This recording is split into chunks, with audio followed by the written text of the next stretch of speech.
You, sir, are experiencing Groundhog Day. You're stuck in an endless loop of tweaking the mix. You can't seem to finish any of your mixes and you're just tweaking endlessly until you go insane. You need to sit down, take a breath. Uncle Jocelin's here to help you fix it. I've got 5 tips for you guys or questions to ask yourself when you're mixing to help you finish the mix, be decisive, be clear, and be confident in your decision making. You're probably asking, why the f did I listen to this guy? Well, I've got 10 years mixing experience under my belt. I'm platinum plaque awarded, a bunch of golds too, Atmos, you name it. I've put in the work and I've worked with everyone from independent artists to super high pressure. They needed it yesterday. I want it now!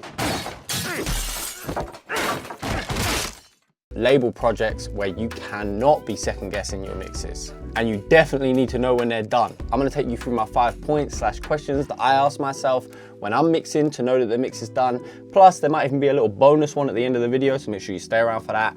And I'll have a little doc highlighting these points that you can click below so you can reference it next time you're mixing your record. So next time you're struggling, looping in Groundhog Day with your mix, you can reference it and get you out of the rut.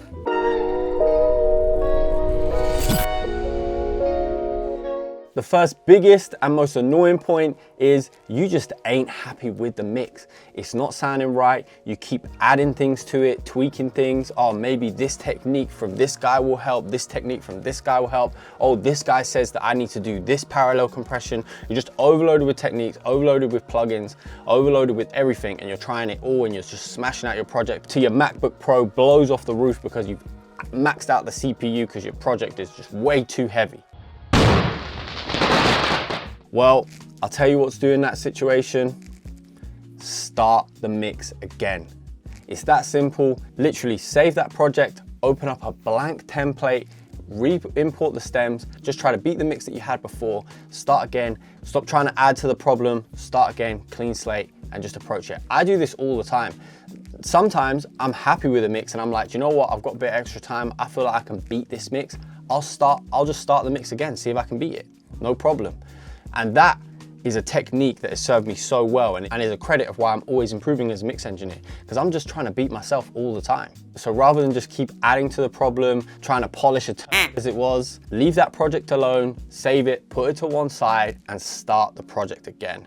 A clean slate, clear mind, fresh ears, and simplify the mix. Try using less plugins, go off your instinct. Try to understand what the track needs rather than what you think you need to do to the track. And that leads on to tip number 2.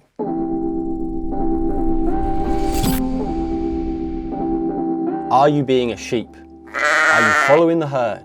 Have you spent hours and hours and hours, just like you are right now, on YouTube, watching tutorials, watching mix tips, watching the pros mix and trying to put all of those techniques into your mixes? Now, one thing that these pros understand is that these techniques are great and they work, but not for every song. Every song, it needs a different approach. Every song needs a different mix. If you've learned a really great technique to make your kick drum slap, that's great, but the kick drum might already be slapping in the demo mix, so you don't need that technique. Sometimes, you know, I'll have a mix and someone will look at it and be like, yo, like, you've not done anything to the drums. That's because the drums didn't need anything doing to it. You don't always need to add compression, EQ, all this stuff to every single track. Just listen to it, does it need it, you know?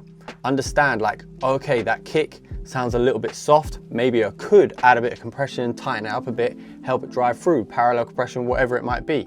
Learn the techniques, but don't just apply them across it. Learn the techniques so you can apply them when needed. Don't be a sheep, don't just add all the techniques that you've learned. You know, one thing I see quite a lot with beginner mixers and amateur mixers is they'll have like these templates with an EQ preset. Dude, every single song, every single recording sounds different, every vocalist sounds different. That definitely is not gonna work. Stop being a sheep, trust your ears, and apply the techniques that are needed for the mix. Not just because you know that Jason Joshua or MixedByJocelin has used it in the past on one particular song. That doesn't necessarily mean it's gonna work for this song.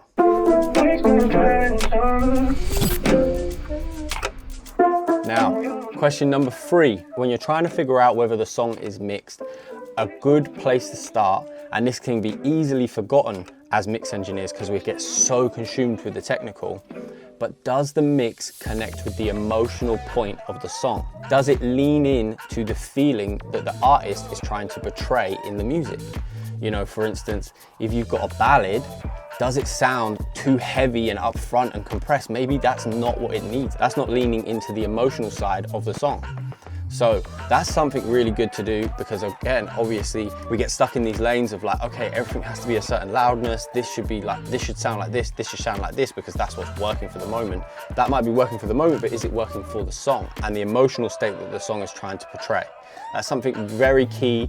It takes a bit of time and training to understand, but once you get that and you take the time to understand what the artist is trying to portray and that the emotion that the song is trying to feel like, it makes it a lot easier to make those decisions, and it makes it a lot easier to know when the song is done, because you'll feel it.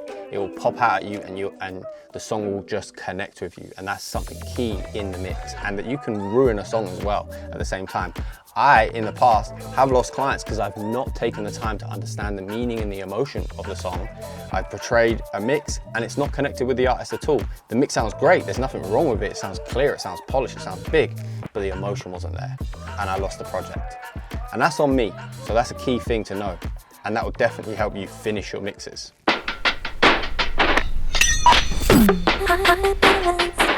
Number 4, a little bit more on the technical side of things, but does the mix translate?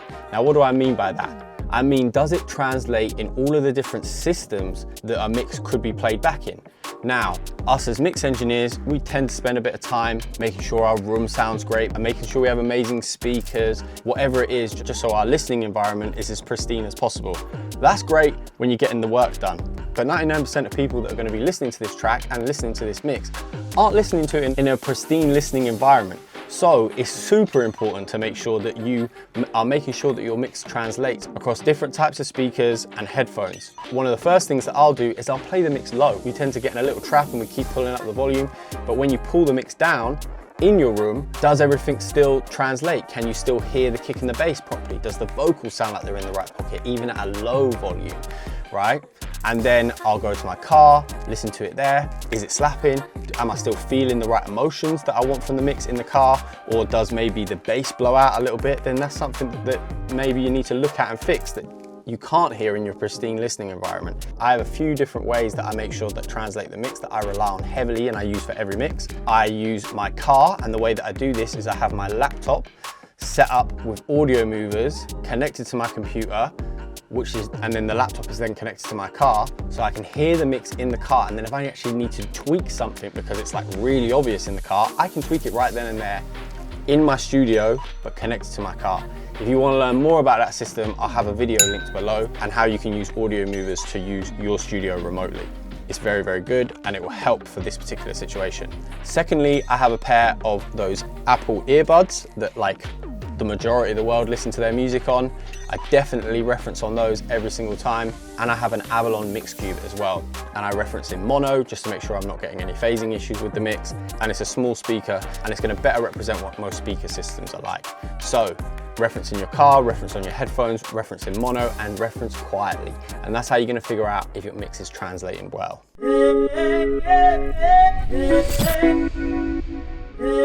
Number 5, and probably one of the most important things on this list, is would you be happy with the track if it came out tomorrow? If the answer is yes, then leave that mix alone. Don't touch another fader, don't touch another knob, pause, what did he say? Or any other thing on that mix. Print that mix, it is done. Does it feel right? Does it sound good? That's all that's important. All this technical stuff, it helps us get there, but it isn't the most important thing. If the mix is sounding right and you're happy with it, your client's happy with it, it's done. Stop working on it. It's finished. Done. Finito. Go get a sandwich. Go have a coffee. It's done, brother. Celebrate. Cool.